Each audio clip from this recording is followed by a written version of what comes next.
তাদেরকে টুকে পাস করার ব্যবস্থা করা হতো। আমরা জানছি ডাক্তারি পড়াশোনা না করে, পরীক্ষা না দিয়ে সার্টিফিকেট পাওয়ার জন্য ব্যবসা হতো। আজকে এই যে যাদের এই মাফিয়া চক্র চলছিল, তিলোত্তমা তার বিরুদ্ধে প্রতিবাদ করেছিলেন। সরকারি হাসপাতালে যে দুর্নীতির চক্র, তার বিরুদ্ধে তিলোত্তমা আওয়াজ তুলেছিলেন, তাই তাকে ধর্ষণ করে খুন করা হয়েছে। এবং আজকে আমরা দেখছি একের পর এক আমাদের রাজ্যের সরকার তাদের বিভিন্ন আমলা, কলকাতা পুলিশ, বিনীত গোয়েল পুলিশ কমিশনার তাদেরকে আড়াল করছে। আমরা ধিক্কার জানাই এই সরকারি এই ধর্ষকদের যারা আড়াল করছে, এবং আমরা চাই অবিলম্বে দোষীরা সামনে আসুক, অবিলম্বে হাসপাতালে সিন্ডিকেট রাজের বিরুদ্ধে দ্রুত করার ব্যবস্থা নিক। কারণ যে লড়াই, তার ফলে সাধারণ মানুষ এই হাসপাতালে যে সিন্ডিকেট রাজ, তার বিরুদ্ধে লড়াই করতে গিয়ে তিলোত্তমা প্রাণ হারিয়েছে। পশ্চিমবঙ্গের সমস্ত মানুষ, সারা দেশ জুড়ে সাধারণ মানুষ আজকে পথে নামছে।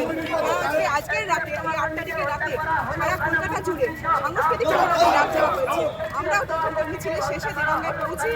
আমাদের পথনাটক আপনারা সেটা দেখবেন। আমরা কলকাতার এই আন্দোলনকে, নাগরিক সমাজের এই আন্দোলনকে স্বীকৃতি জানাই। আজকের এই বিকেল 4টা থেকে কলকাতায় জমির ডাক্তাররাও আন্দোলনে ডাক দিয়েছেন, সেই আন্দোলনকে স্বীকৃতি জানাই। আজকে দেগঙ্গার বুক থেকে আমাদের এই মিছিল আপনারা দেখছেন, প্রত্যেকে কার্যকরী বাবন ভাই, বাবন ভাই তার বিচার চাইছে। আমরা এই বিচার না পাওয়া পর্যন্ত এই লড়াই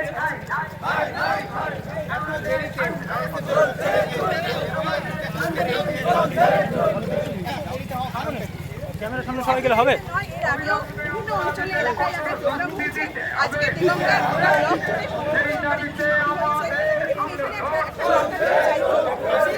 শুধুমাত্র তিলোত্তমার বিচারের দাবি নয়, তিলোত্তমার বিচার করলে কিন্তু হাসপাতালে যে সিন্ডিকেট রাজ চলছে তার বিরুদ্ধে আমরা রাস্তায় যাচ্ছি,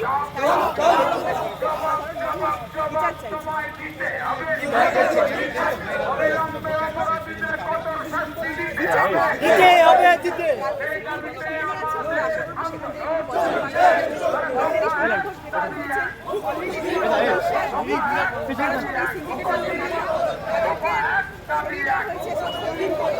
এখন এইটুকু হতো না যদি না এই আন্দোলনগুলো হতো।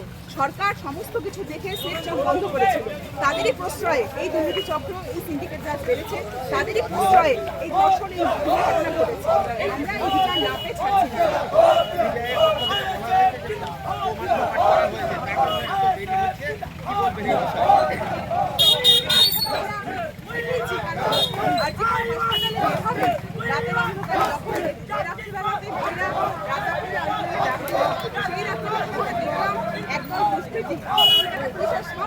হাসপাতালে থেকে ল্যাবরেটরি থেকে শুরু করে ইমার্জেন্সি সমস্ত সরঞ্জাম ধ্বংস করলো, এবং যেখানে ঘটনাস্থল, যেখান থেকে ডেলিভারি পাওয়া গেছে তিলোত্তমার, সেই জায়গা, সেই সেমিনার রুমে ধ্বংস চালালো। এখন প্রমাণ লোপাট করা যে হয়েছে